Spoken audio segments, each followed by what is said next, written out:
बिस्मिल्लाहिर्रहमानिर्रहीम। अस्सलाम वालेकुम। अल्लाह से दुआ है कि आप लोग जहाँ भी हैं, अल्लाह ताला आप लोगों को अपने हिफ्ज़ मान रखे, खैर आफियत से रखे और सेहत वाली या तंदुरुस्ती वाली ज़िंदगी अता फरमाए। आमीन सुम्मा आमीन। आज जो मैं आपको रेसिपी सिखाऊंगी वो है बिहारी कबाब बनाना, जिसके लिए यहाँ मैंने लिया है मटन मीट बोनलेस 2.5 kg यानी कि 2.5 किलो।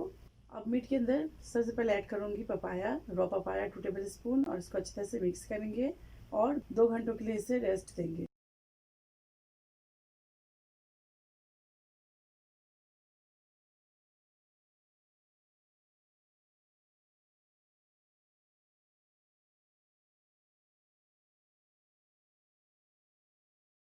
2 घंटे हो गए पपाया लगाए मुझे। तो अब इसके अंदर मैं मसाले ऐड करूँगी। सबसे पहले इसके अंदर ऐड करेंगे वो है योगर्ट यानी कि 3 टेबल स्पून दही ऐड कर दें। साथ ही इसके अंदर मैं 6 टेबल स्पून होममेड बिहारी कबाब मसाला शामिल करूंगी। मसाले के अंदर नमक कम है तो मैं अपने जायके के मुताबिक इसके अंदर नमक ऐड करूंगी। अब इसके अंदर खसखस शामिल कर दें 2 टेबल स्पून। इसकी जगह आप अनरोस्टेड काजू पीस कर भी डाल सकते हैं 2 टेबल स्पून, अगर आपके पास खसखस नहीं है तो। अब इसके अंदर ऐड करूंगी half cup brown onion.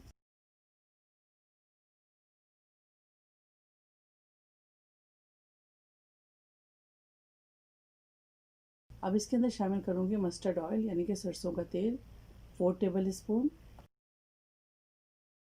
Ginger garlic paste 2 table spoon इसके अंदर शामिल कर दें।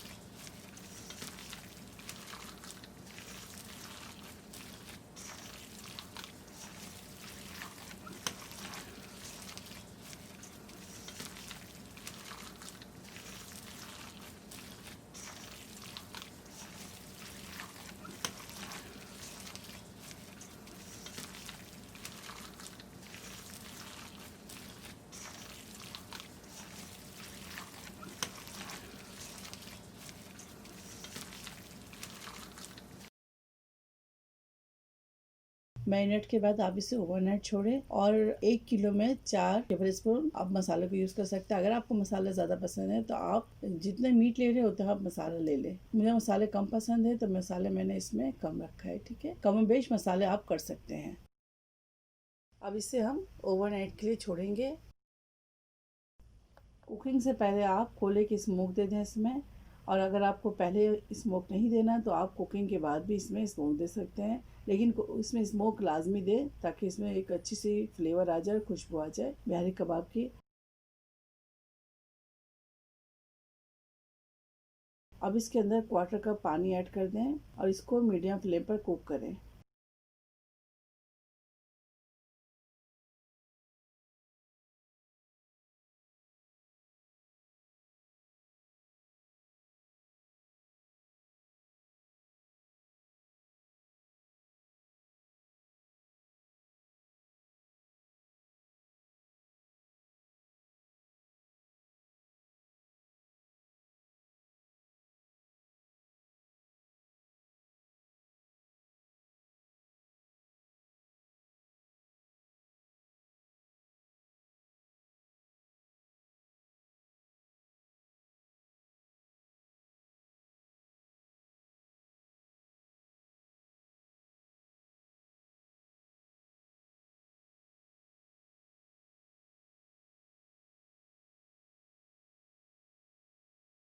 अब आप 1 से 2 वाइट अनियन ले लें, इसे रिंग में काट लें और इसमें भी कोयले की स्मोक दे दें। ये देखिए मैं आपको दिखा रही हूँ, और इसको अपने कबाब के ऊपर इस तरह से सजा लें। और आपको मैंने कबाब दिखा दिया। आप बकरीद में ज़रूर बनाएं और इसे ट्राई करें और मुझे ज़रूर कमेंट्स करके बताएं कि आपके कबाब कैसे बने। ये देखिए इस तरह से प्याज को ऊपर कबाब के ऊपर रखेंगे